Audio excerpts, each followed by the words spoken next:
Kim Rondaan Sukarela SRS dan kawasan rukun tetangga KRT yang dijalankan tanpa henti sepanjang 365 hari di kawasan kediaman dan kampung mampu membantu mengurangkan kadar jenayah di Sungai Kantan. Ditubuhkan sejak 1984, KRT Sungai Kantan yang dianggotai lebih 100 ahli dari pelbagai latar belakang menjalankan pemantauan secara sukarela tanpa sebarang gaji maupun allowance secara tidak langsung berjaya membantu polis menjaga keselamatan dan kawasan setempat. Menurut pengurusi KRT Sungai Kantan, Raja Amir Raja Aman, usaha berterusan pihaknya berhasil hingga kawasan Sungai Kantan menerima kategori hijau iaitu kawasan kadar kurang jenayah pada 2023 dari Ketua Polis Selangor ketika itu Datuk Husin Omar Han. MO dia kita setakat ni kita konsisten. Kita meronda 365 hari dalam tahun. So maknanya everyday without fail ada anggota kita yang bertugas. So tak kira lah hujan ribut apa ke, memang akan ada anggota lah untuk menjaga keselamatan kampung lah. Minimum berapa lah selalu kalau? Okey, minimum dia boleh jadi antara 4 hingga ke 12 orang. So, waktu operasi?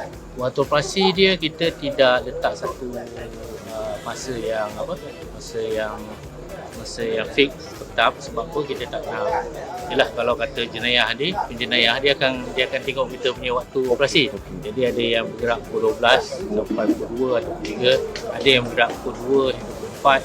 So masa dia tak. Jadi tak tetap lah. Yes. Sentiasa bersedia 24 jam. Betul. KRT Sungai Kantan ni dalam masa 21 tahun ni memang banyak lah tahun dia untuk kita nak jadi konsisten sekarang, masa lah.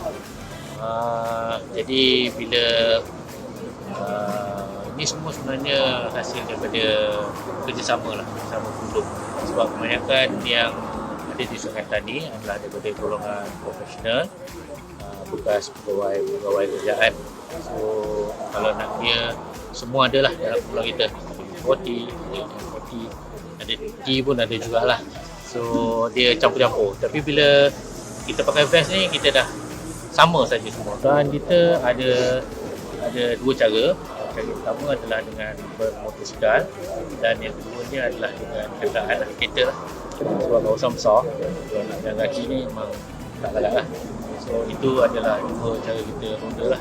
Biasanya malam kita akan kumpul kedua kumpulan atau kedua operasi yang akan membuat tempat atas dan semua kita akan bergerak lah untuk ronda di kawasan-kawasan yang telah ditetapkan lah. Alatan ni selalu ada? Alatan-alatan yang biasa kita bawa adalah torchlight.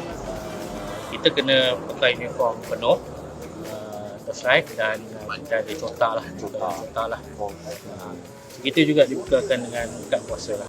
Mengakui daerah Kajang mempunyai kadar jenayah tertinggi sebagai cabaran, Amir memaklumkan KRT Sungai Kantan mengukuhkan kerjasama bersama Ibu Pejabat Polis IPD Kajang dengan membuat rondaan bersama pada setiap bulan. Memang semuanya itu satu cabaran lah.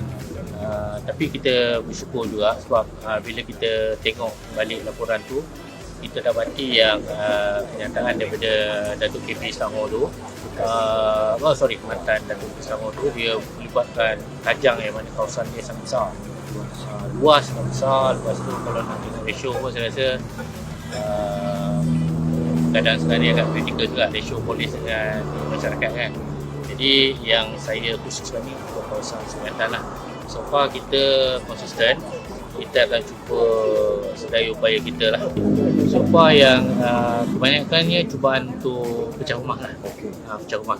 Dulu sebelum kita ada tu lagi teruk sebab ada kes yang melibatkan dia samun, masuk ke rumah samun dan dia bakar rumah tu pun ada juga. So yang kebanyakannya bila kita dah ada ni dia lebih kepada cubaan untuk pecah rumah. So bila kita ada nuraan, jadi penjenayah tu rasanya kita bertindak sebagai deterrent lah, pencegahan lah. Jadi penjenayah tu pun bila nak masuk kawasan kita pun dia agak berhati-hati lah. Amir menambah komitmen kawangan juga membawa cabaran penting memandangkan aktiviti operasi memerlukan perbelanjaan besar namun tidak melunturkan seluruh pasukannya untuk terus berbakti memelihara keselamatan penduduk. Kawangan ni memang satu cabaran lah sebab kita kita memang dapat dan ada kerjaan. Cumanya dari segi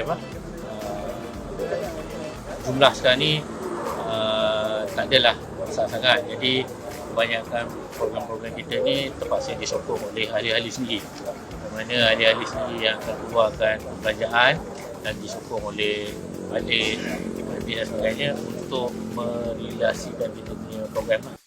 Laporan Fitri Hazim untuk Media Selangor.